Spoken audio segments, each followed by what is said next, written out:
inercial local, entonces, como ese que es un sistema de referencia inercial que está cayendo instantáneamente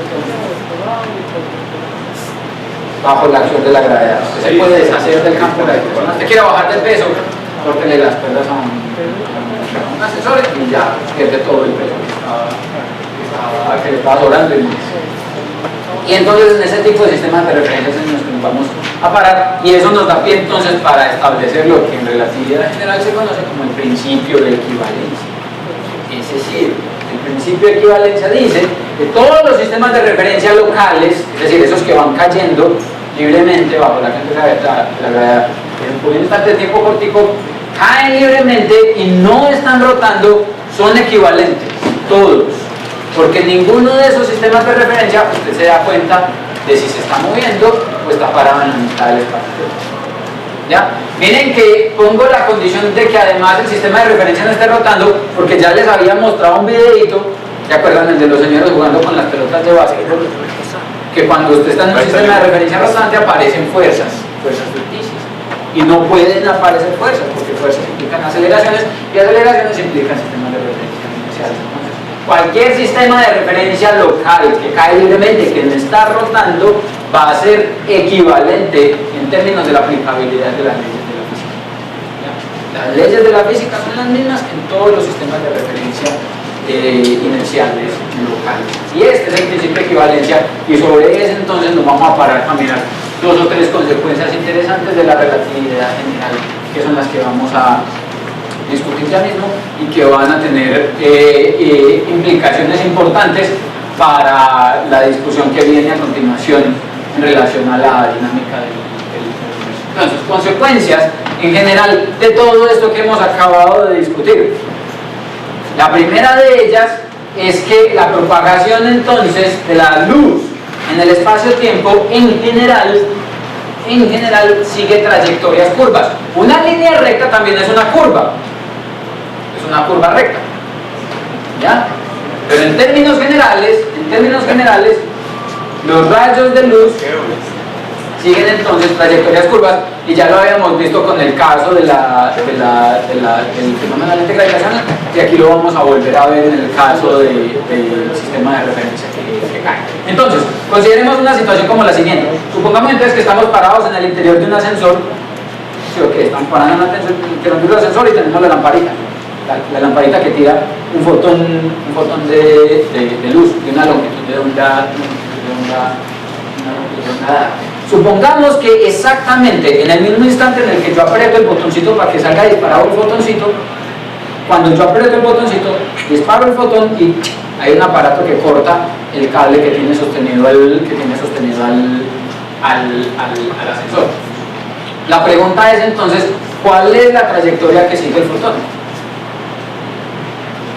La situación que les estoy planteando es esta. Usted está entonces aquí. Este es el ascensor. El ascensor, usted está parado aquí en el ascensor y de aquí sale disparado el fotón, que viaja en esta dirección, siguiendo esta trayectoria. Cuando usted aprieta el botoncito para que salga el fotón desde aquí, inmediatamente se corta el cable y el ascensor cae libremente. ¿Cierto? ¿Qué dice usted que está dentro del ascensor? Dentro del ascensor, el sistema de referencia es local, inercial, de tal manera que las leyes de la física son las mismas, y para la persona que está dentro del ascensor, el fotón se tiene que propagar en línea recta. Eso es lo que dice Mario, que está allá dentro del ascensor. Lo que dice Raúl, que está aquí afuera, es una cosa distinta. ¿Por qué? Porque Raúl vio que el fotón fue emitido a esta altura, pero un tiempo después, cuando el fotón impactó esta cara del ascensor, la altura desde la que se emite el fotón era esta. De tal manera que visto desde afuera, el fotón no se movió así, sino que se movió siguiendo una trayectoria curva. ¿Sí o no? ¿Por qué se movió siguiendo una trayectoria curva? ¿Se puede relacionar con Coriolis de alguna manera? ¿Perdón? se puede relacionar de alguna manera con lo que uno percibe con Coriolis, por ejemplo, cuando... No, ahí no está, exactamente, ni Coriolis ni nada de eso está jugando ahí. Pero es como por el cambio, porque vos cuando tiras la pelota en Coriolis, pues, estoy pensando en la experiencia, ella tiene una trayectoria recta, pero cuando vos la observas desde adentro, la ves. No, en los dos casos tiene trayectoria curva, vista desde adentro y vista desde afuera. Ah, pero por parabólico, por movimiento parabólico. En los dos casos sí tiene una trayectoria curva. Pero lo que es porque el sistema de referencia para el observador está estático y la demás movimiento básicamente. Sí, en efecto, esa es la razón, pero ¿por qué? Sí, esta trayectoria. No va a ser Porque aquí, visto desde el sistema de referencia de Raúl, hay una masa que está modificando el espacio-tiempo y le está diciendo al fotón, ¿sabe qué, parcerito? Este espacio-tiempo es un espacio-tiempo curvo y las trayectorias que usted tiene que seguir no son líneas rectas, son trayectorias curvas. Tiene que curvar. Tiene que curvar. ¿Ya? El movimiento curvo de los fotones en la presencia de masas es una respuesta natural a la geometría otra vez del espacio-tiempo alrededor de ciertas masa. Y pasa aquí en un ascensor como pasa con la luz de la estrella, es exactamente el mismo fenómeno. Ponga el sol aquí, ponga la estrella acá, ponga Eddington aquí y tenemos exactamente el mismo dibujo que estaba pintando hace un rato para interpretar el experimento del equilibrio polar de Eddington. Es exactamente la misma situación. El fotón se está moviendo siguiendo la trayectoria curvilínea que la masa le está imponiendo a través de la geometría del espacio-tiempo por culpa de su modificación. El observador entonces en la Tierra ve que el observador se está moviendo siguiendo esa trayectoria curva. Recuerden entonces que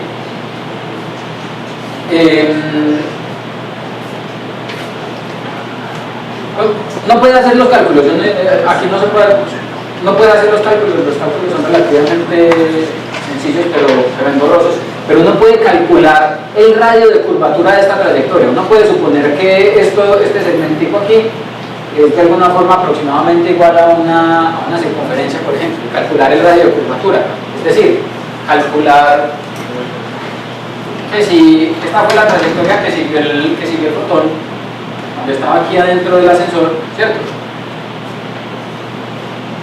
Suponer que esta trayectoria curva está enmarcada en una circunferencia de un radio dado, ¿cierto? Entre mayor sea la curvatura de esta cosa, entre mayor sea la masa del objeto que está aquí, mayor va a ser la curvatura aquí, menor va a ser el radio de curvatura, ¿cierto? ¿Cierto? Yo recuerdo lo que habíamos visto en la clase pasada, entre mayor es la masa, más intensa es la curvatura del espacio-tiempo. Pues resulta que si uno echa los números para el caso de un fotón que se mueve sobre la superficie del planeta Tierra, uno puede encontrar que el radio de curvatura de la trayectoria del fotón es del orden de 9 por 10 a la 15 metros. Es decir, el radio de esta circunferencia es del orden de 9 por 10 a la 15 metros.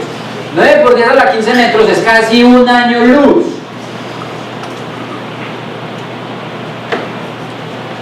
Es decir, ese radio es gigantesco. Haga de cuenta que usted está en una glorieta manejando su carro. ¿Qué tanto sentiría usted la curva de una glorieta que tenga un radio de 100 kilómetros? No siente esa curva, esta cosa es plana. De 200 kilómetros, de 1000 kilómetros, así que menos. Otra vez lo que decíamos ahorita localmente, que eso es un espacio plano. Si el radio de curvatura de esa glorieta es de un año luz, básicamente ese fotón se está moviendo siguiendo una trayectoria rectilínea. En el caso de la superficie de la Tierra, la curvatura de la trayectoria de los fotones es miserable, es despreciable, muy pequeñita, por culpa de la baja masa que tiene el planeta. En particular, si el ascensor no tuviera 1 metro de ancho como normalmente tiene, sino que tuviera 10 metros de ancho, un ascensor de 10 metros de ancho, es una gigantesca. ¿Esto cuánto tendrá? Tiene 3, 6, no, un poquito más ancho que este auditorio. Imagínense un ascensor ancho como esta cosa. En un ascensor de ese tamaño, la desviación del fotón que yo emití desde aquí hasta allá, el angulito que se corrió por abajo, a 10 metros de distancia, sería del orden de 10 a la menos 10 segundos de arco. Ustedes recuerdan que la semana pasada les dije, un segundo de arco es el ancho que tiene un cabello suyo visto a 10 metros de distancia. ¿Ya? Un segundo de arco. Eso quiere decir que la desviación del rayo de luz a 10 metros de distancia es de una 10.000 millonésima parte de un segundo de arco. Es decir, una 10.000 millonésima parte de nada. Porque ya de por sí el segundo de arco es bien chiquitico. Es decir, la desviación en efecto que sufre un fotón de luz, en particular la desviación que sufre el fotón de luz que está saliendo desde aquí hasta allá, es tan chiquitica que no se alcanza a medir. No hay aparato donde medir. ¿Es claro? Entonces otra vez, volvemos a la situación. ¿Cuándo aparecen los fenómenos relativistas? Al menos nosotros no sabíamos que estas cosas pasaban, otra vez, porque es que para las escalas a las que nosotros estamos acostumbrados, nosotros no vemos que los fotones se cruzan. Nosotros no alcanzamos a percibir esa curvatura. A menos aquí en la superficie de la Tierra. En el Sol ya sí se ve. Asumamos que tenemos un ascensor gigantesco, 1 millón de kilómetros. Ya hecho. La pregunta es: ¿cómo está construido así? Por el anterior. Claro. yo lanzo un fotón, después de X tiempo, Gracias. estaría a nivel de lazo. Otra vez. ¿Cómo? Si tengo un ascensor muy largo y está integrado y yo lanzo un fotón, cuando el fotón llegue a la red opuesta, estaría a nivel de lazo.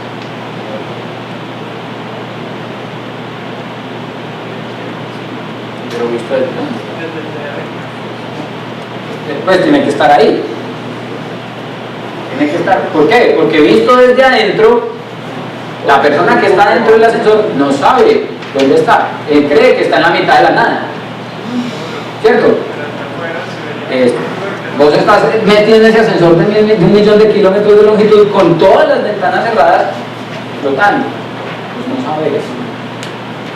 Pero puede ser que hablar de la familia del fotón, no de la vista del láser. Es que lo que dice es, se supone que va a caída libre del ascensor, yo lo lanzo, que se demora X tiempo, de 10 segundos en llegar a la otra pared, a altas velocidades. El láser debería, si va a caer, ya pegar arriba, no que sea una de las. Y esa suposición. Pero es que no están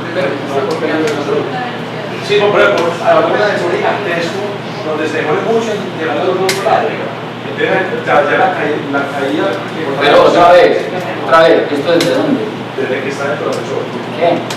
Si el haz de luz visto desde adentro. ¿Cómo?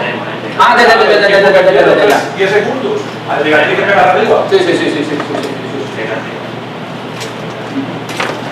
yo no he observado lo que sí, ¿qué pasa si uno dice que usted hace el fotón y el otro lado se detecta bien, pero cuando se devuelve, ¿cómo hace la trayectoria a un destino humano, sino al lado que está afuera? Que el fotón devolverse en la misma trayectoria cuando tiene una curva acá, que el fotón haciendo esto. Si en lugar de poner un detector ponemos un espejo. Sí.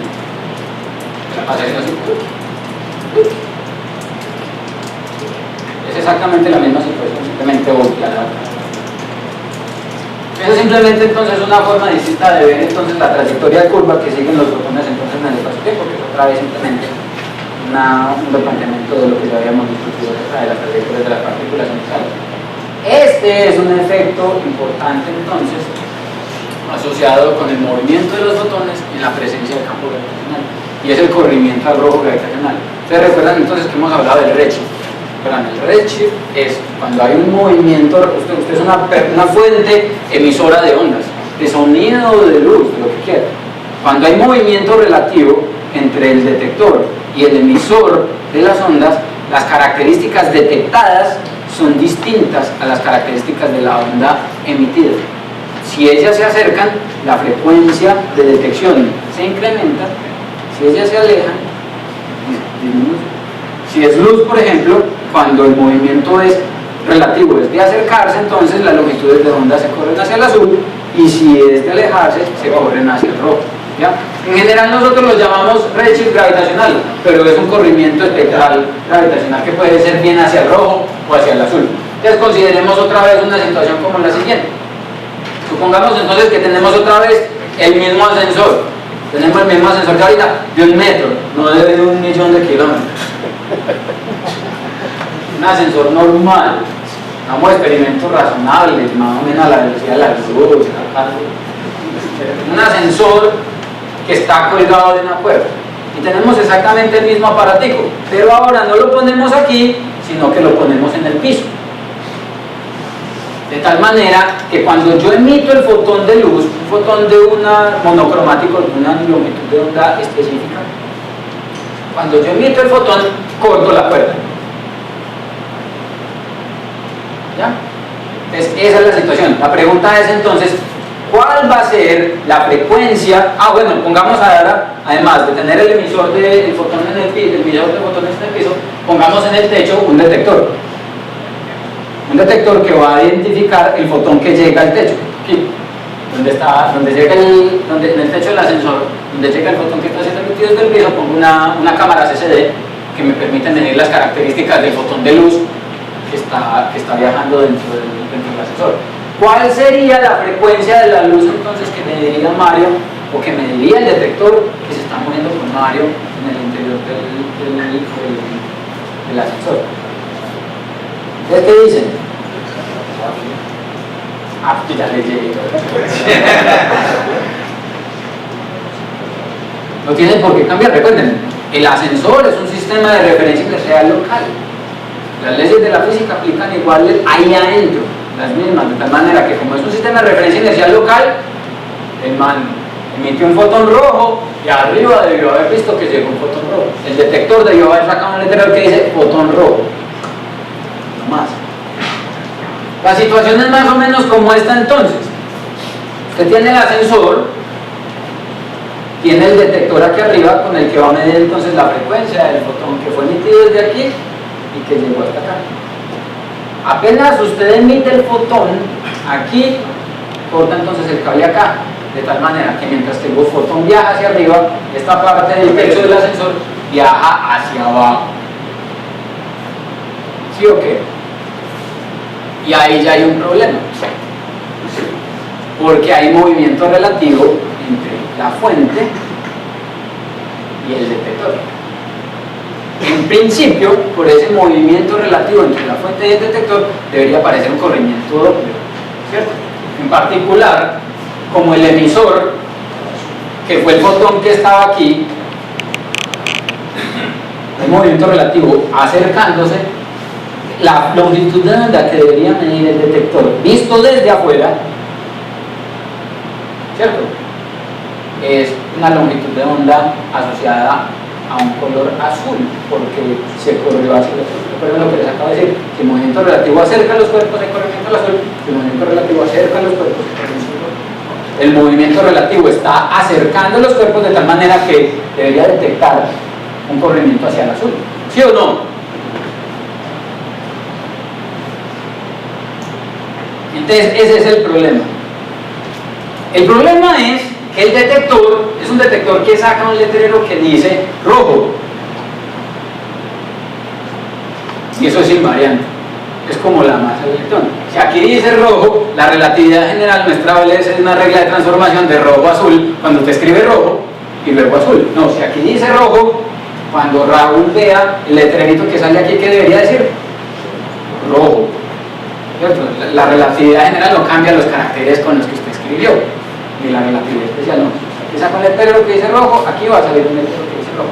Entonces, si el letrero que sale aquí dice rojo y lo que usted vio fue que ese fotón se debió haber corrido al azul, ¿qué pasó? Se acercaron. Pero ahí tiene el mismo punto de referencia de cómo había un código de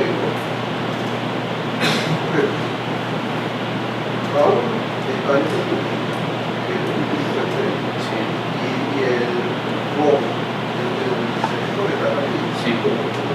Precisamente, como el asunto es precisamente ese, que es que Yo me quedé quieto aquí sobre la superficie del piso. Quieto sobre la superficie del piso, vi que el detector se movió acercándose hacia acá. Y yo, viéndolo desde aquí, desde el piso, vi que esto se acercó. Entonces yo interpreté eso como que el detector debería haber sacado un letrero que dice azul, pero sacó rojo. ¿Cierto? ¿Me entienden? El letrero para Raúl, que está parado aquí, Raúl esperaba haber visto un letrero que dice azul, porque él esperaba que el fotón se corriera hacia el azul, pero el letrero que sale es rojo. Es decir, pues madre, ¿será que el efecto Doppler se dañó?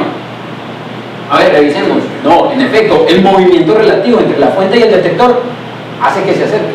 La línea, el espectro, perdón, del fotón se tiene que correr hacia el azul. Ese fotón rojo se tiene que convertir en un fotón azul.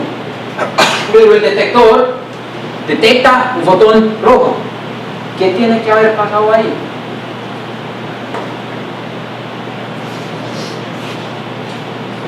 Lo voy a poner en este. Suponga que usted salió un día de su casa. Como sale no todos los días de su casa. Y salió sin plata.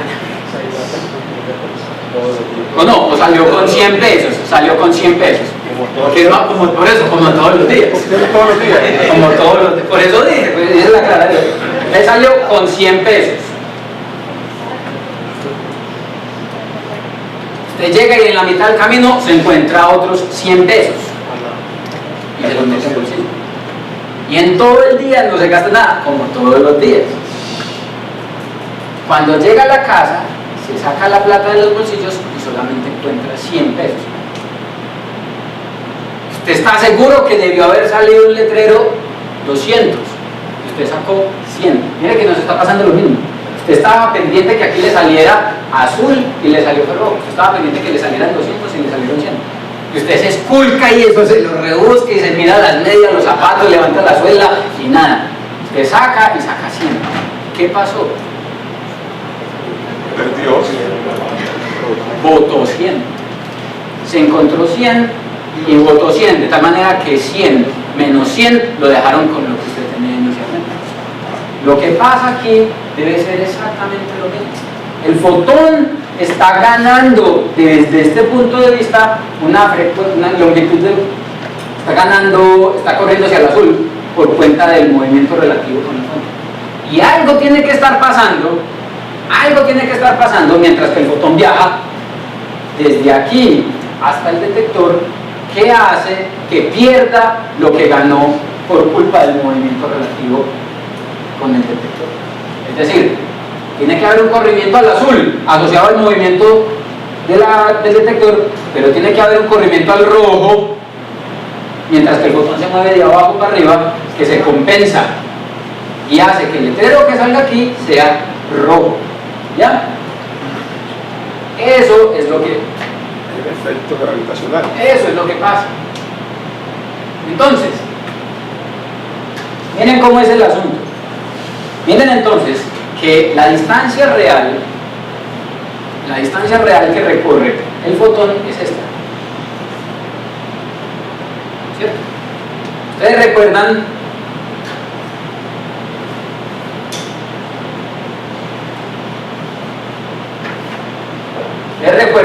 de cinemática que la aceleración es igual a la velocidad sobre el tiempo. ¿Cierto? Si la aceleración bajo la que se está moviendo este sistema es la aceleración gravitacional, entonces esa ecuación queda escrita como esta que tengo aquí. Esa aceleración vale g, 9.8 metros por segundo cuadrado, y la aceleración gravitacional es igual a la velocidad a la que se pone el ascensor sobre el tiempo. ¿Cierto? Que es eso que tengo aquí. Miren que de aquí entonces me queda que la velocidad es igual a g por t, ¿cierto? Que es lo que tengo acá. Ahora, el fotón que viajó esta distancia h, ¿cómo lo hizo? Lo hizo con una velocidad, recuerden, velocidad es igual a la distancia sobre el tiempo. El fotón entonces hizo un viaje a una velocidad igual a ¿qué? A la velocidad del fotón, c, y es igual a la distancia que recorrió h sobre el tiempo que se demoró en hacer. ¿Cierto? Y aquí yo tengo entonces que este tiempo que viajó el fotón es igual a h sobre c. Hago este acá multiplicar y lo paso a dividir. Y es lo que tengo acá. ¿Cierto? Si yo sustituyo este tiempo aquí, me queda que la velocidad a la que se está moviendo el ascensor es igual a g por h sobre c. ¿Por qué quiero ver la velocidad con la que se está moviendo el ascensor? Recuerden que les dije, el efecto Doppler depende del movimiento relativo entre la fuente y el emisor, y depende en particular de la velocidad. Entre más rápido se estén moviendo, mayor va a ser el corrimiento Doppler. Yo quiero ver qué tanto fue ese corrimiento Doppler para ver entonces qué tanto se corrió la luz del espectro hacia el azul por culpa del movimiento del detector y hacia el rojo para equivaler, para mantener la balanza para mantener la balanza en equilibrio y hacer que el letrerito que saque arriba en el detector sea rojo. Ya, necesito saber con qué velocidad se está moviendo el detector. Ya sé con qué velocidad se está moviendo esta parte del ascensor hacia abajo. Entonces puedo calcular el corrimiento Doppler del fotón hacia el azul, por ejemplo. Yo sé que el efecto Doppler me dice, vea, el cambio fraccional de la frecuencia con respecto a la frecuencia observada originalmente es igual a la velocidad a la que se está moviendo el detector dividido por la velocidad de la luz. La velocidad a la que se está moviendo el detector es esta. De tal manera que el corrimiento de las líneas espectrales debe ser igual, o el corrimiento al azul experimentado por el fotón debe ser igual a este numerito que hay aquí. Simplemente la velocidad dividido por c, es decir, g por h sobre c, es decir, sobre c cuadrado. ¿Ya? Con eso yo calculo entonces qué tanto se corrió hacia el azul. Entonces, cuando el ascensor viene cayendo, el fotón se corrió al azul en una cantidad que es igual a este número. Entre más tiempo caiga el ascensor, es decir, entre mayor sea la distancia h recorrida por el ascensor, mayor va a ser el corrimiento. Pero también entre mayor sea el valor de g, entre mayor sea la aceleración. La aceleración depende directamente de la masa del cuerpo.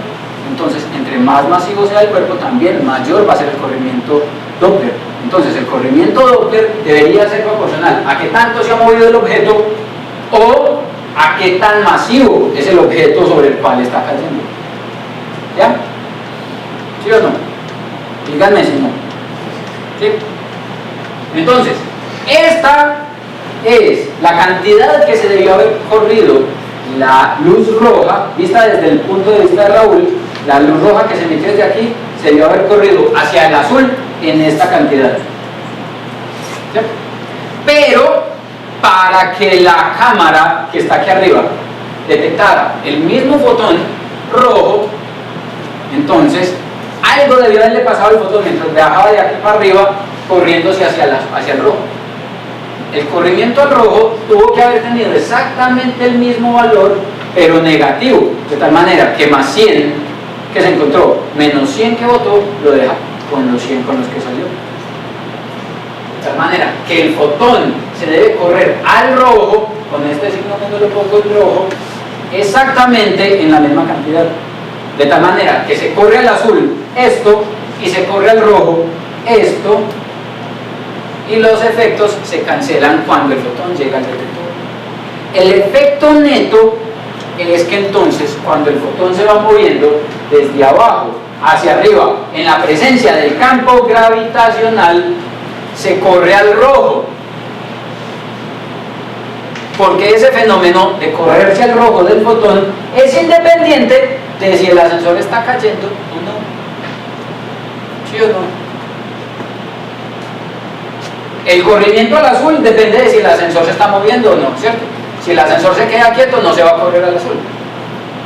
Pero el corrimiento al rojo es independiente y se debe solamente a la presencia del campo gravitacional, realmente de la modificación del espacio-tiempo alrededor de la masa que está generando esta aceleración gravitacional.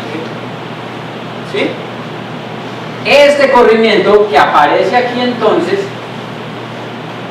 es lo que nosotros llamamos corrimiento al rojo gravitacional, porque se debe única, llana y exclusivamente a la presencia de un campo, ojo, miren que lo pongo en comillas, a un campo gravitacional con aceleración G que está corriendo hacia el rojo los fotones. Es como si usted entonces en un campo gravitacional como el de la Tierra tirara fotones azules y ellos se van corriendo al rojo, se van corriendo al rojo, se van corriendo al rojo, y cuando llegan a la parte externa de la atmósfera ya no son fotones azules, sino que son fotones azules, por la manera en la que se están moviendo desde abajo hacia arriba.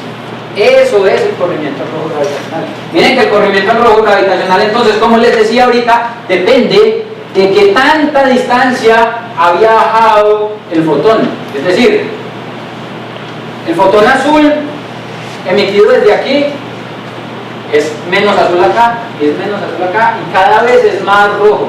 Entre más distancia viaje, se va poniendo cada vez más y más y más y más y más rojo, entre mayor sea el valor de la distancia que viaja. Pero también el corrimiento al rojo es proporcional a la masa del objeto que es el que está generando. En la superficie de la Tierra, la aceleración gravitacional es diferente de lo que es la superficie de la Luna. G en la Tierra es 6 veces mayor que 10 veces, para hacer la división más fácil, del orden de 10 veces mayor que la Luna. Eso quiere decir que los fotones emitidos en la superficie de la Tierra se corren más al rojo en 1 metro que lo que se corren en la Luna en el mismo metro de distancia. Simplemente porque el campo gravitacional es más débil en la Luna, o lo que es lo mismo, por lo que es correcto, porque la deformación espaciotemporal alrededor de la Luna es mucho mayor. ¿Ya? Entonces el corrimiento al rojo gravitacional resulta simplemente de los fotones que se propagan en el espacio-tiempo volándose de una partícula con masa que está modificando el espacio-tiempo.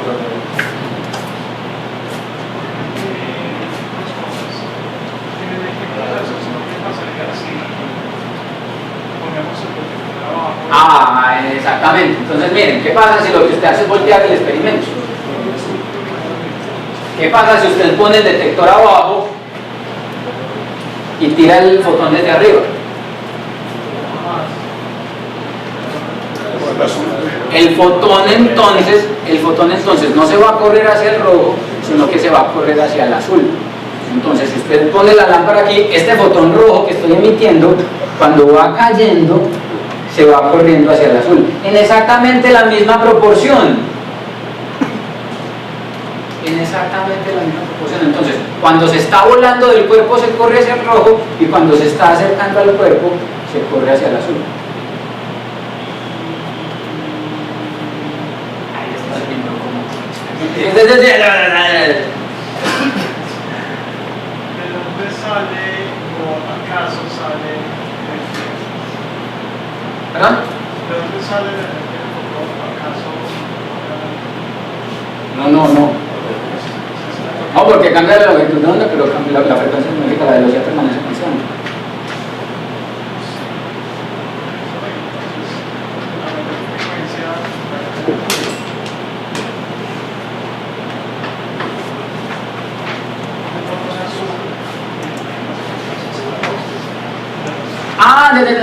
Eso es un problema. Pero es un chicharrón bravo, porque no se tiene una interpretación clara, de hecho, de qué es lo que pasa con la energía de los fotones cuando hay corrimiento al rojo o cuando hay corrimiento al azul. Por ejemplo, es un problema en el que estamos trabajando en la universidad con un propósito, y es que surgió precisamente exactamente la misma pregunta hace como un año. No me acuerdo cuando hice una charla en el planetario y estaba hablando del corrimiento al rojo, y después de la charla llegué a una amiga y ¿qué pasa con la energía del fotón? Porque en efecto, vos emitiste un fotón azul, detectaste un fotón rojo, la energía del fotón azul es más grande que la energía del fotón rojo, y esa energía ¿qué pasó? Y esa energía se perdió en las ecuaciones porque no aparece. Y realmente no hay una explicación. Todos dicen, no, esa energía se cede al espacio-tiempo, se forma parte, de alguna forma se pierde en la estructura del espacio-tiempo. Eso todo el mundo mira cómo sacarle el cuerpo a la respuesta a la pregunta, pero con sinceridad, una respuesta sensata sería: realmente no se entiende bien qué es lo que pasa mientras que un fotón cambia su longitud de onda. ¿Qué pasa con la energía? ¿A quién se la cede? ¿O para dónde se va? ¿Cómo? Exactamente, ¿cómo la gana? ¿De dónde gana la energía? Uno podría pensar, no, es que como va cayendo en el campo gravitacional, entonces gana energía, pero es que ya no es un campo gravitacional, es un movimiento geométrico. Y entonces, clásicamente uno podría jugar con eso, pero en términos relativistas ya no es tan fácil. Y es una respuesta que yo con sinceridad no te puedo responder, y te aseguro que hay más de uno que no la puede responder, y con honestidad yo diría es una de las falencias de la cosa, porque no se entiende bien lo que pasa. Es como lo que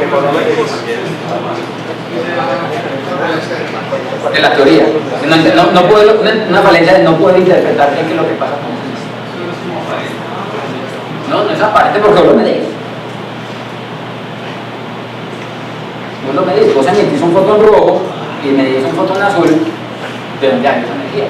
O emitís un fotón azul y detectas un fotón rojo. ¿Y qué pasó con esa energía? Es cierto, pero eso es cierto, pero exactamente no es completamente claro en términos de las ecuaciones ver dónde se perdió esa plata, dónde se perdió esa energía del fotón. No es claro.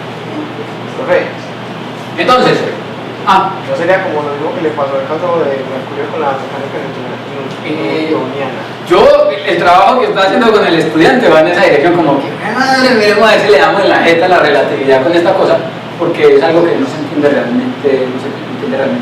Hay energía perdida, literalmente hablando. Si uno es sincero, hay energía perdida. O no estamos entendiendo bien.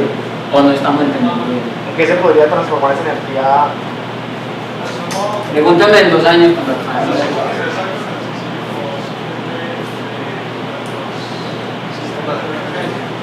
No, es mucho más. Entonces, como acabas de preguntar, entonces, si usted en lugar de tirar el fotón en contra de escapándose del objeto, lo tira, cayendo hacia el objeto, el fotón no se corre al rojo, sino que se corre al azul.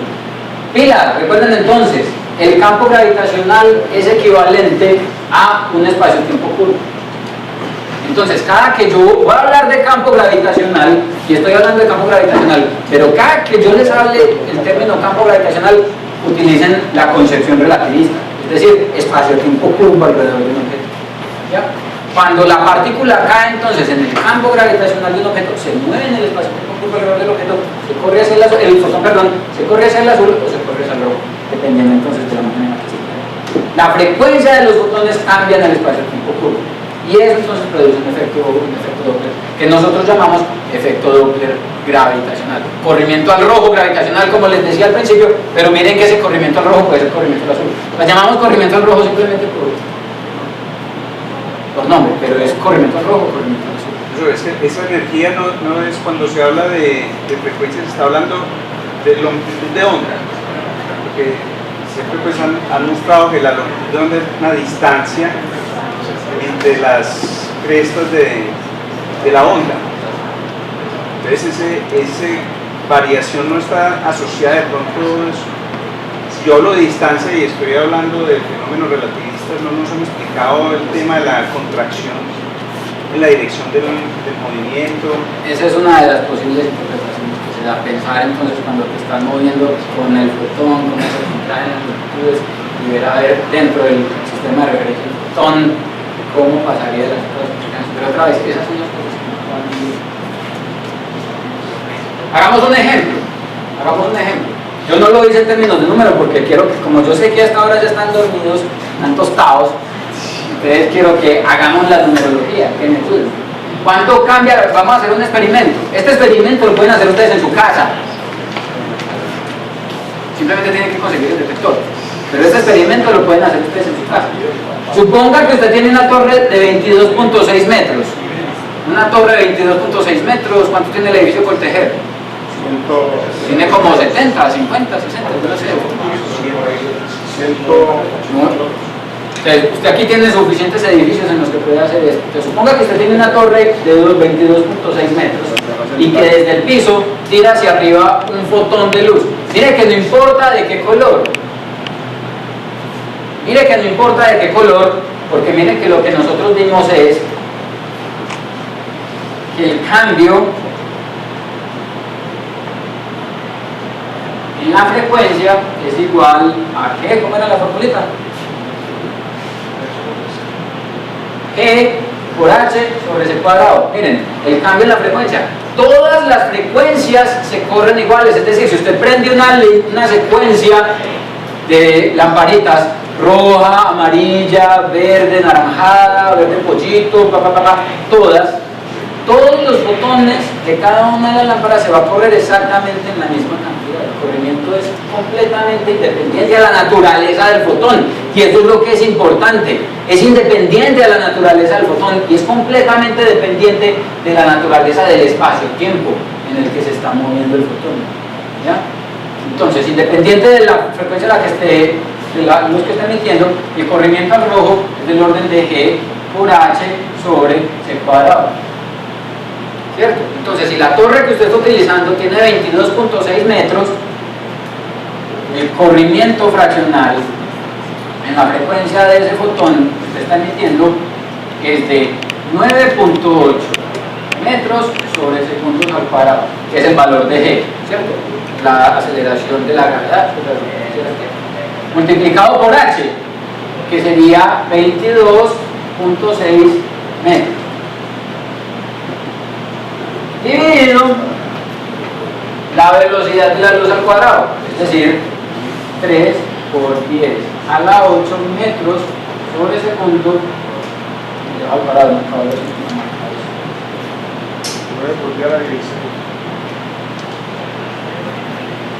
Miren que todas las unidades son consistentes. Aquí tengo metros, segundos,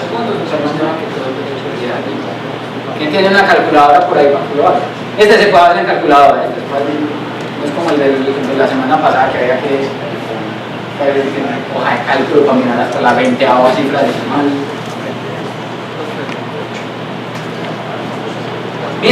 Mírenlo para que vean lo que les da. Les debe dar un número del orden de 10 a la menos 15.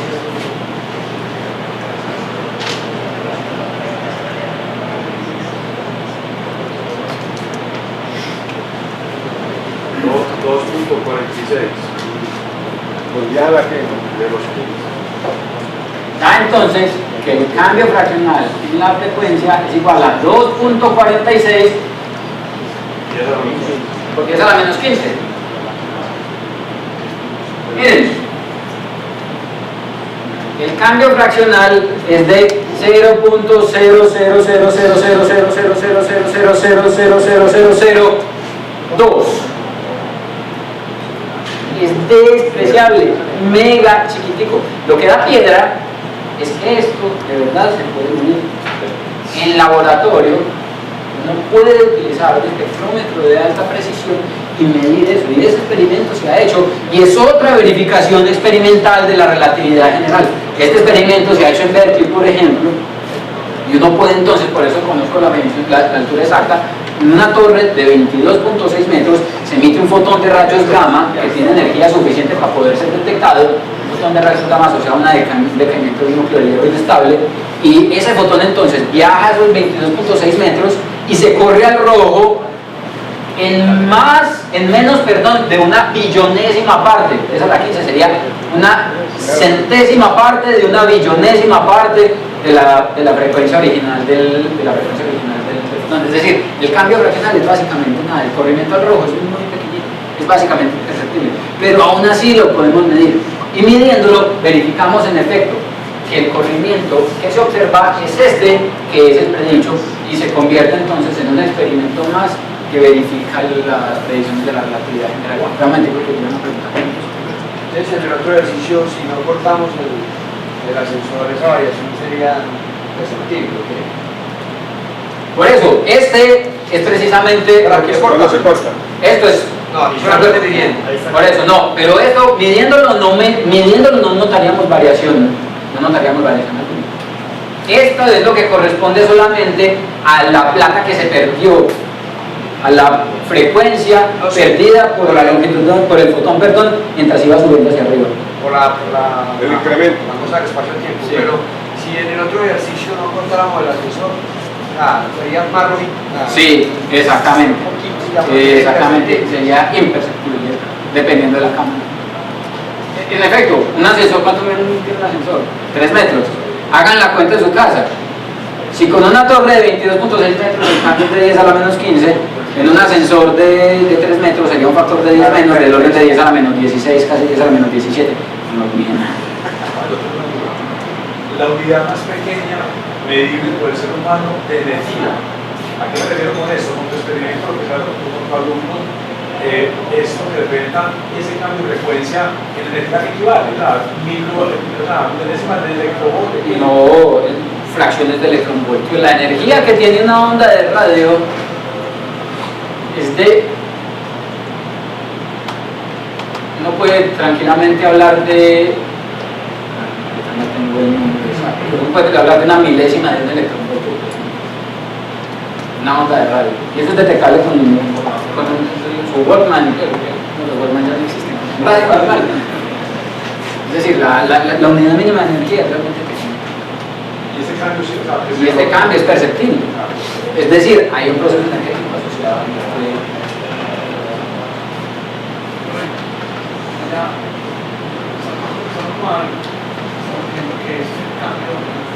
es el cambio fraccional.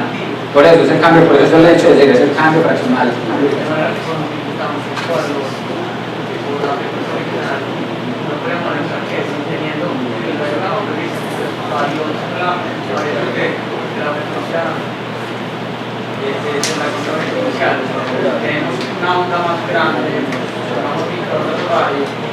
No depende de la longitud de onda. El cambio que va a experimentar la longitud de onda de la microonda va a ser en proporción igual. No depende de la longitud. No, el cambio fraccional no depende sino del espacio-tiempo. No depende, por eso les dije, si usted pone una secuencia de lámparas, todas emitiendo fotones de diferentes longitudes, todos se van a correr fraccionalmente. ¿No? Obviamente, en términos absolutos de distancia, el corrimiento es distinto, pero el cambio fraccional es el mismo para cada uno.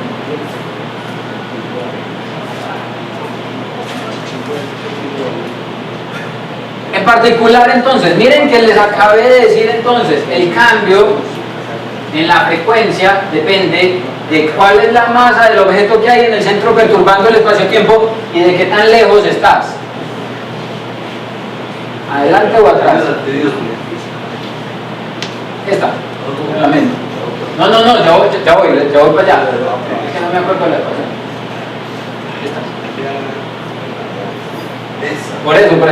Miren que les acabo de decir, el cambio fraccional solamente depende de la masa del objeto que está perturbando el espacio-tiempo y de qué tan lejos ha estado viajando el fotón. Entre más lejos viaje el fotón, mayor va a ser el cambio. Entre más tiempo esté viajando el fotón antes de que lo detectemos, entonces más se va a correr hacia el rojo, más y más.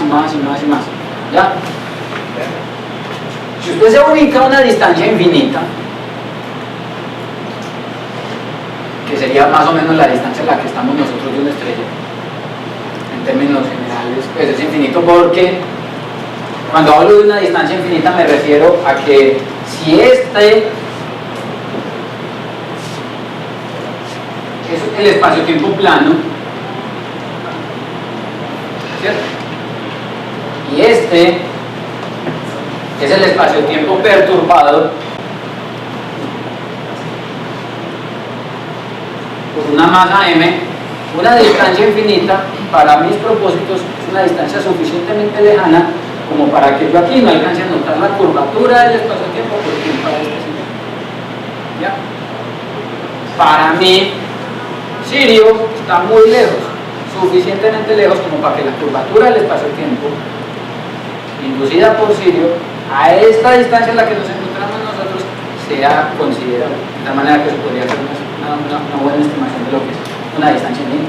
Si yo me hago suficientemente lejos, entonces yo puedo medir el cambio entonces en la frecuencia de la luz emitida por una estrella que está por allá lejos, y la fórmula exacta sería esto. Esta es realmente la fórmula con la que uno calcula el corrimiento al rojo gravitacional. Se las estoy mostrando simplemente porque entonces hay 2, 3, 4 y estas ecuaciones. Miren que la información sigue siendo la misma. Como estamos en el infinito, ya el corrimiento no depende de qué tan lejos está, porque está en la porra. Y solamente depende básicamente de la distancia, de la masa del objeto que está generando la perturbación en el espacio-tiempo. Y este resultado que aparece aquí es la distancia desde el centro de esta masa a la cual se emite el fotón. Es decir, si la masa que está emitiendo que está perturbando el espacio-tiempo está aquí, y el fotón lo emitió algo que no está en el centro de la estrella, sino que está aquí, la distancia que separa esas dos sería ese R. ¿Y eso numéricamente da el valor de la expansión o qué? No, nada que ver con expansión. ¿Quién ha dicho expansión? Nadie, no habla de expansión. Aquí no hay expansión. ¿Ya? Eso simplemente entonces es una forma.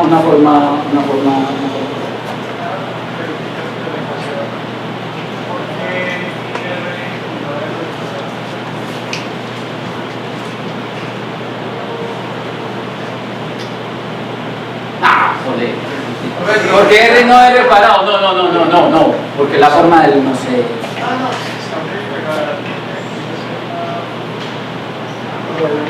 No, es que lo estás viendo con los ojos de Newton. ¡Sacrílego! No, es una cosa completamente diferente. Que aparezca G solamente está mostrando que la relatividad general es una extensión correcta de la gravitación newtoniana, pero no tienen que tener la misma forma, de tal manera que ese R cuadrado que vos estás pensando porque viene de la aceleración gravitacional, no. ¿Está asociado con el potencial? Probablemente más bien está asociado con la energía, esto es la energía potencial, newtonianamente hablando, y eso de todas formas sigue estando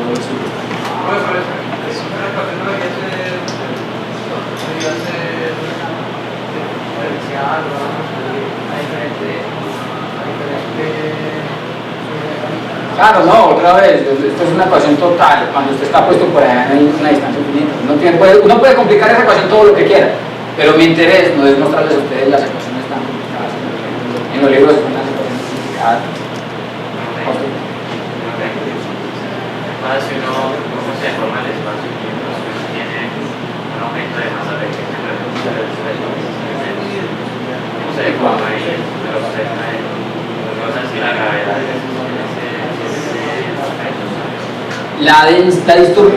¿Cuál fue la conclusión a la que llegamos en la clase pasada?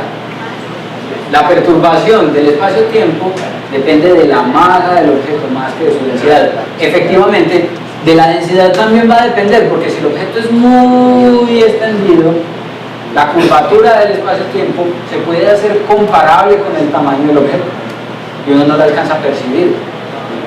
Si por el contrario tenés la misma masa contraída en un volumen extremadamente pequeñito, la curvatura del espacio-tiempo ya no es comparable con el tamaño del objeto, que es muchísimo más pequeñito, y se alcanza a percibir la curvatura del espacio-tiempo. Entonces, en efecto, la densidad se juega un papel en el sentido de que uno pueda percibir o no mayor curvatura mientras que se me haga sentido. Eso es entonces el redshift gravitacional, y está muy relacionado con otro fenómeno de la relatividad general, y es la dilatación temporal. Ya habíamos visto que había dilatación temporal asociada al movimiento de los sistemas en movimiento relativo. Resulta que hay una segunda causa por la cual los relojes se pueden atrasar, y es por su posición en una región del espacio-tiempo donde hay una partícula con masa. Miren, la figurita no se ve muy bien. Miren, lo que yo tengo aquí es una onda, ¿cierto? Un fotón de luz es un fotón de luz cuando a mí me da la gana de representarlo como un fotón, pero es una onda cuando me da la gana de representarlo como una onda.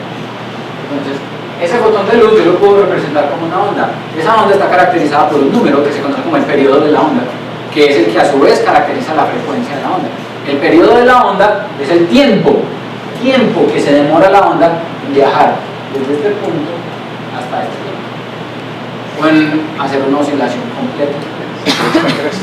La frecuencia de la onda es el inverso del periodo, es decir, el periodo aquí yo lo voy a llamar delta de t y la frecuencia de la onda va a ser simplemente el inverso de ese número. ¿Ya? Miren entonces qué es lo que pasa. Lo que pasa es que yo estoy diciendo que la frecuencia de la onda del mismo fotón es diferente de donde yo lo estoy mirando. La frecuencia, lo que estoy diciendo, que la frecuencia de la onda es una en infinito y es otra distinta cuando yo la emití cerquita al planeta, o cerquita a la estrella, o cerquita al agujero negro, ¿cierto? Eso quiere decir que el periodo de la onda es uno cerquita a la estrella y el periodo de la onda es otro lejos de la estrella. En particular, miren que cuando el corrimiento gravitacional es corrimiento al rojo, esta frecuencia, ¿cómo es con respecto a esta? Si el corrimiento fue al rojo.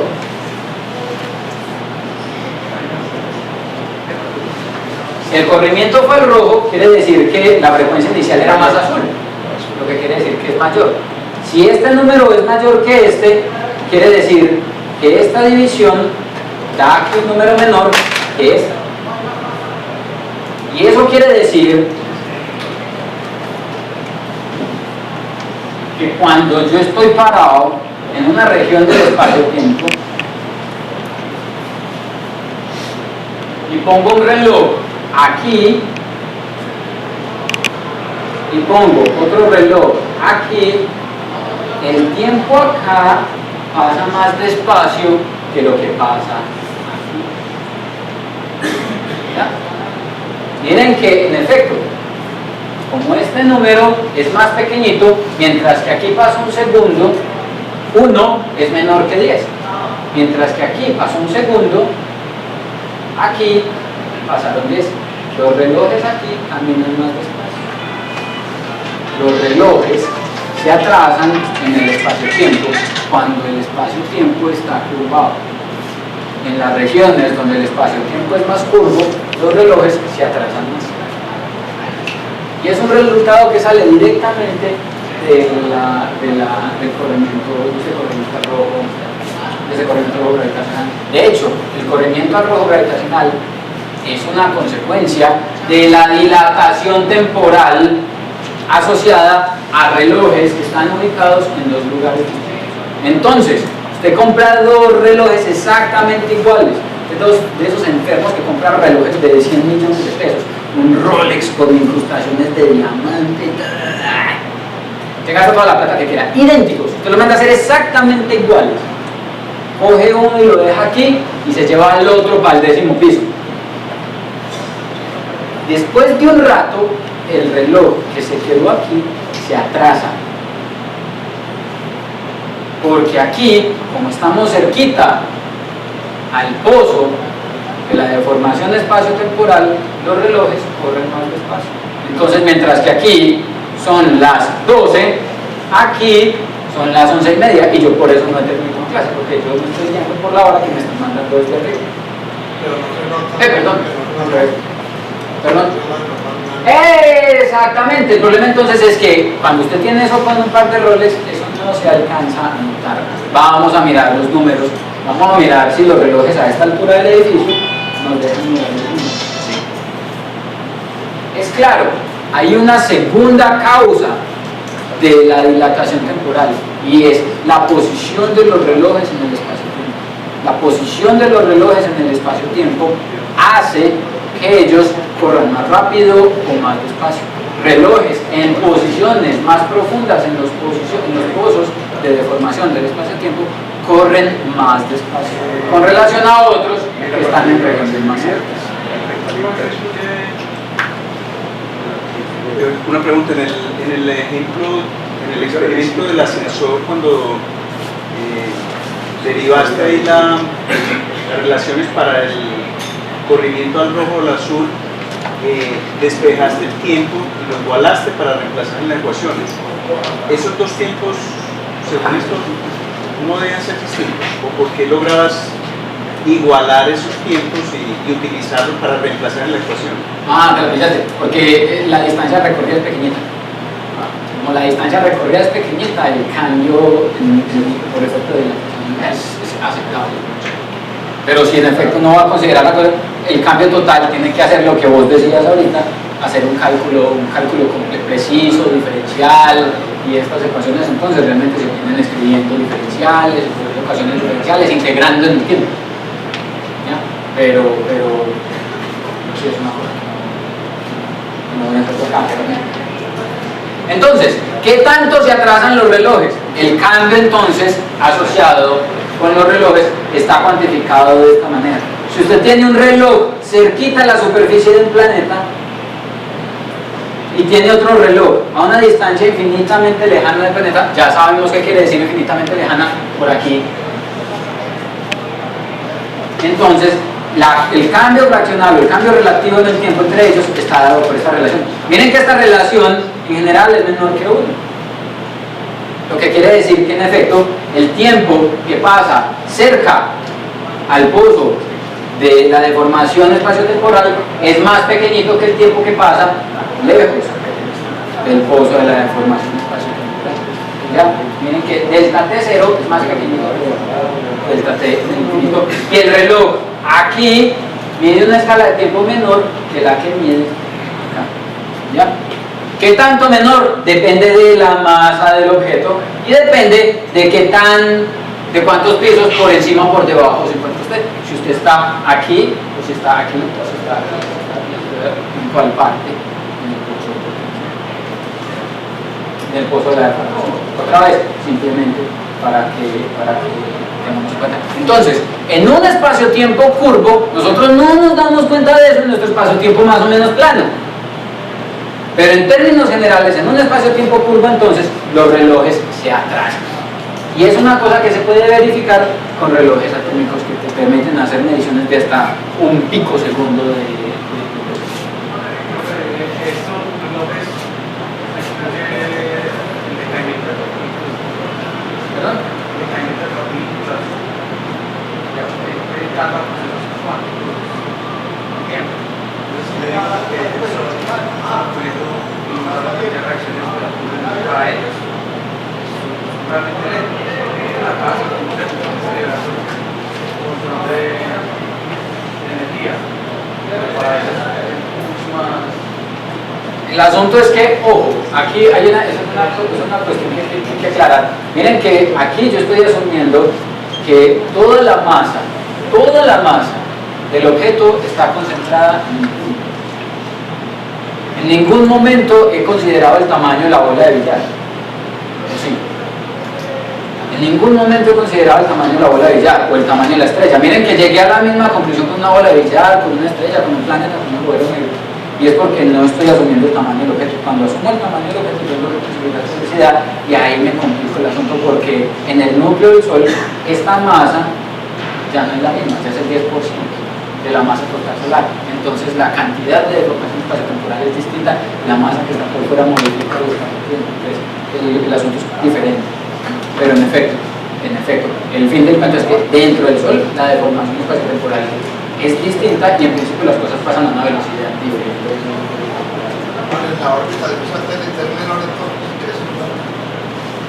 Exactamente, si usted coge sus roles y lo pone ahí arriba, tarea del GPS, si usted pone el roles ahí arriba, la dilatación temporal va a indicar que su reloj aquí se atrasó con relación al reloj que tiene un astronauta en la Estación Espacial Internacional. Sumándole Menos arriba, menos. ¿Perdón? Exactamente, usted ya tiene que sumar todos los efectos relativistas del movimiento, relatividad especial, relatividad general, ya todas las correcciones. Cuando estamos viendo la relatividad especial, si uno viajaba a más velocidad, el tiempo se atrasaba. Cuando estás viendo ahora la relatividad general, estoy muy cerca a la masa, los tiempos se atrasan. Existe entonces una velocidad a la cual los tiempos permanecen iguales. Sí. Es decir, yo hago un viaje espacial a Sí. una velocidad y llega aquí con el mismo tiempo Sí. con el que quedó acá. Sí, es completamente posible. Es una casualidad numérica. Sí, sí, claro. Exactamente, eso no va a haber ninguna relación física entre ellos, va a ser como la relación entre la masa inercial y la masa real, va a ser una casualidad numérica, pero es completamente posible, es completamente posible. Miremos entonces, hagamos un ejemplito, miremos, ¿de cuánto será la dilatación temporal en la superficie de la Tierra? Es decir, ¿cuánto se atrasa un reloj aquí en la superficie de la Tierra comparado con otro que esté por ahí en el espacio, en la mitad entre la galaxia Andrómeda y la Vía Láctea, donde el espacio-tiempo es básicamente plano? ¿Cuánto se atrasará entonces un reloj? Vemos entonces, el radio de la Tierra es de 6 por 10 a la... Sí, de 6 por 10 a la 6, de 6 por 10 a la 6 metros, 6.000 kilómetros y algo. La masa de la Tierra es más o menos 6 por 10 a la 24 kilogramos. De acuerdo a la ecuacióncita que acabamos de escribir aquí, miren entonces que la dilatación temporal que experimenta un reloj en Tierra, que sería este, sería igual entonces a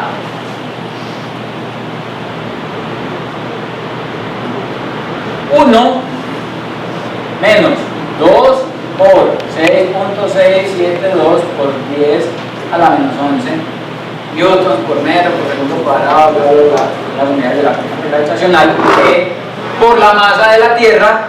¿Cuánto fue que nos dio la masa de la Tierra el dato? 5.9 por 10 a la 24 kilogramos, esto ya está en kilogramos de tal manera que es consistente, dividido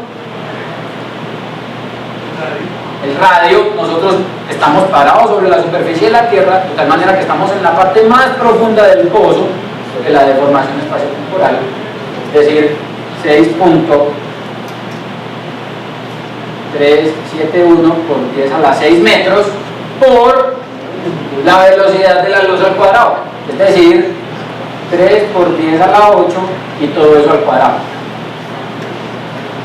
¿Qué tan lejos va una calculadora? Recojan esto, perdón. 0.018. Ah, y falta la raíz cuadrada, y todo esto metido en raíz cuadrada. Eso es lo mismo que elevar a los medios. Si usted le mete todo eso en una calculadora, le recomiendo que lo haga en Excel, porque va a volver a tener el mismo problema que tuvimos hace 15 días con la dilatación temporal en relatividad especial. Y este número en algún lugar va a volver tan chiquitico que la diferencia va a ser imperceptible con una calculadora normalita con tableros.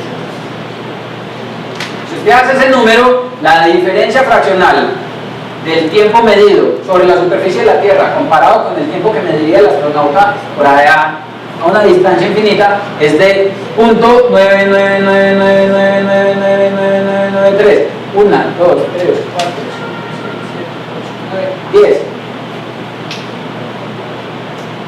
Casi que una 10.000 millonésima parte sería la diferencia. Es decir, el tiempo aquí es una 10.000 millonésima más de espacio de lo que corre allá.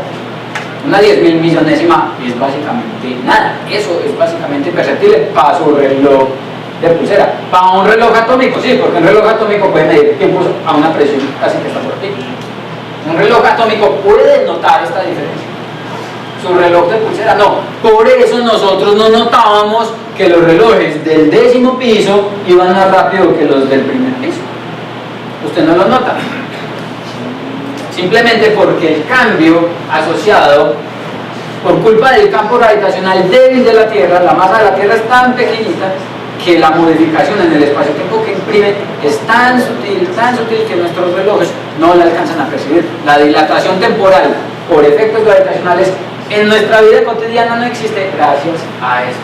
Miren, después de una hora, es decir, esto pasa en un instante, durante un segundo. Si usted espera una hora, usted podría haber visto que el reloj aquí se atrasará más que el reloj allá. Después de una hora, el reloj en Tierra se atrasa una millonésima de segundo.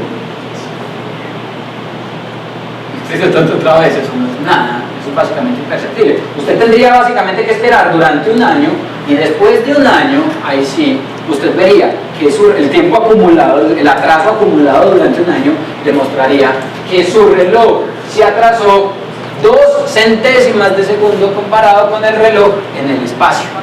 Y esto después de un año ya sí es considerable si usted está queriendo hacer cosas de alta precisión, como por ejemplo tratar de mantener a los astronautas vivos en la Estación Espacial Internacional. Este efecto entonces aquí en Tierra no es importante, en escalas de tiempo medianamente cortas no es importante, pero en escalas de tiempo largas sí lo es, y cuando usted considera, por ejemplo, situaciones en las que necesita pensar en gente habitando por ahí en el espacio. Bueno, pero ese ejemplo que tú estás poniendo acá es didáctico, si la Tierra contra un espacio, sí. Todavía la pero siguiendo el ejemplo didáctico, la Tierra está metida en el pozo del Sol, y el Sol de la vida. No, realmente da vida como que también suma eso. Exactamente, nosotros estamos resolviendo todo lo más simple posible, simplemente para que minemos los conceptos. Si uno ya quiere hacer los números bien hechos, tiene que empezar a meter un montón de correcciones sobre las correcciones, y ahí es donde empiezan los problemas con los que nosotros nos vamos. Eso, pero Bueno, el turno es mucho mejor. ¿Perdón? ¿Cómo así que Se atrasan nada más. ¿Por qué? Pero con relación al Sol, depende con relación a quién. Hagamos exactamente el mismo ejemplo, pero pensando en la estrella Sirio B. Ustedes saben que la estrella Sirio, que es la estrella más brillante en el cielo, la que usted ve con sus ojitos que le dio Dios, es una estrella brillante, y esa es Sirio A. Pero Sirio es realmente un sistema doble. Sirio A es la estrella más grande, es una estrella enana blanca moviéndose alrededor que usted no ve, porque es muy chiquititica. Sirio B tiene un tamaño que es comparable con el de la Tierra. Miren, el de la Tierra era 6 por 10 a la 6, y el de esta estrella Sirio es 5 por 10 a la 6. Es una estrella de neutrones, es en efecto el núcleo de una estrella que era como el Sol, que tiene más o menos el tamaño de la Tierra, pero tiene básicamente la misma masa que el Sol. La masa de la Tierra era básicamente un millón de veces menor que 100.000 veces, un millón de veces más pequeñita que esta. Si uno coge estos números y los sustituye en la misma relación para mirar cuánto se retrasa entonces un reloj sobre la superficie de Sirio B comparado con lo que se atrasa entonces en el espacio, en el infinito, encuentra que la dilatación ya no es tan chiquitica. Mires, 0.9997, ya es del orden de una milésima.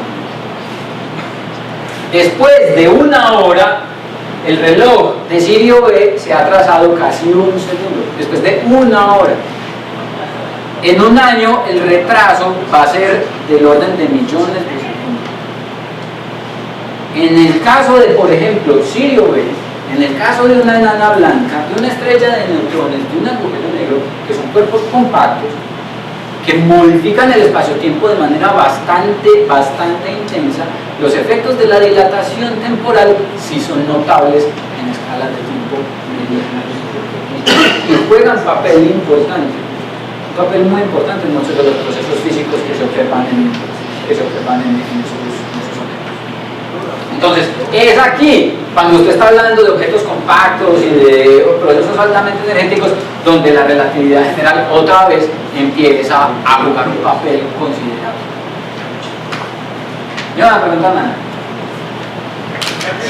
5 minutos. ¿Perdón?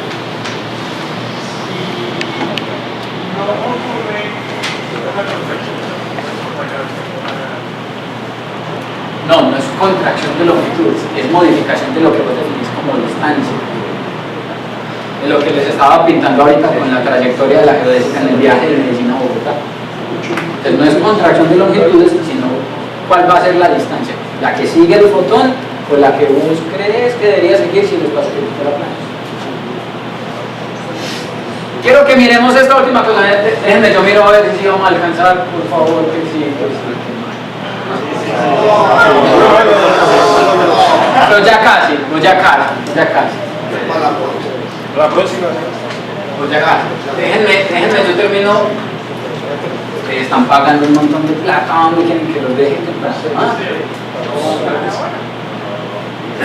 No, déjenme, yo termino esta ideita para que retomemos sobre ella entonces. y ya por fin la próxima semana podamos hablar de la expansión del universo. Háganse el propósito de la próxima semana, no me pregunten tanto, me preguntan en el tiempo. Entonces, la idea es que lo que viene a continuación, entonces, ya tenemos toda la información que necesitamos. Ya tenemos toda la información que necesitamos para poder enfrentar el problema de la dinámica del universo. Hay dos cositas, miren en los títulos, dos cositas que necesitamos resolver.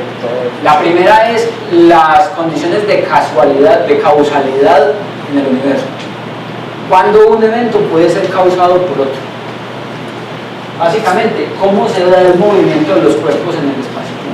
Y la otra es la introducción de un concepto muy importante, que es la métrica. Todo lo que hemos hablado acerca de todo lo que les he dicho es la geometría del espacio-tiempo, la geometría del espacio-tiempo, la geometría del espacio-tiempo. Y yo voy a cambiar ese término, la geometría del espacio-tiempo, por la métrica. La métrica va a ser una cantidad que precisamente va a caracterizar la geometría del espacio-tiempo. La métrica es un número que le dice a usted cuál es la forma del espacio-tiempo en un lugar en particular. Si usted conoce la métrica de un espacio-tiempo, conoce entonces cómo se tienen que mover las partículas en ese espacio-tiempo. Y esos son entonces dos conceptos importantes que quiero que revisemos, porque la métrica va a ser la cosa que nosotros vamos a utilizar para estudiar las ecuaciones de movimiento del universo cuando veamos que estas cambian. Pues, calentemos este tema para que nos vayamos con el listo y lo retomemos la próxima clase.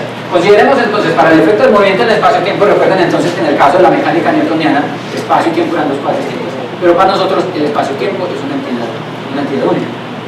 Vamos a suponer inicialmente que estoy moviéndome en un espacio-tiempo de dos dimensiones, es decir, una dimensión espacial y una dimensión temporal. ¿Se acuerdan? Voy a poderme mover solamente a lo largo de un alambre, hacia allá y hacia acá, y como estoy en el espacio-tiempo, hay una coordenada espacial y una coordenada temporal. En particular, voy a medir, como la velocidad de la luz es una constante, yo voy a medir las distancias temporales en términos no del tiempo, sino del producto entre la velocidad de la luz y el tiempo. Entonces 2 por c es 2 segundos, 3 por c es 3 segundos, 4 por c es 4 segundos. ¿Ya? Voy a medir el tiempo como en términos de la velocidad de la luz y las posiciones como simplemente las coordenadas. ¿Por qué hago esto? Porque esto tiene unidades de metros. Y c por t también. Miren que como la velocidad, ya está computador, se quiere ir, como la velocidad es igual a la distancia sobre el tiempo, x sobre t, entonces c por t tiene unidades de metros. Entonces yo puedo comparar metros con metros. En el espacio-tiempo nosotros representamos las coordenadas de los eventos. ¿Se acuerdan que es un evento?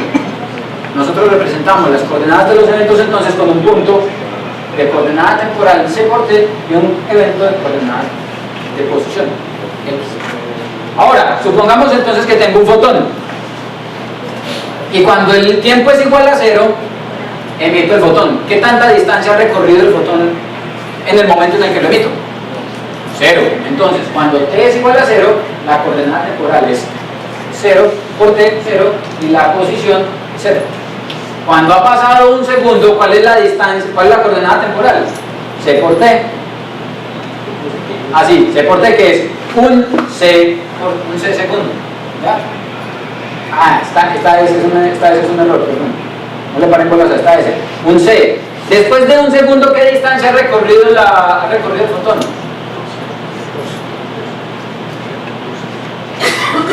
Un c por t. Después de 2 segundos, 2c por t. Después de 3 segundos, 3c por t. 4c por t. 3c por t. Si yo grafico esta tabla de datos, en este eje pongo la coordenada temporal y en este eje pongo la coordenada espacial. Entonces tengo que, cuando t es igual a 0, la coordenada temporal y la coordenada espacial es esta. Después de un segundo, la coordenada espacial es un c por t. Entonces me pongo acá.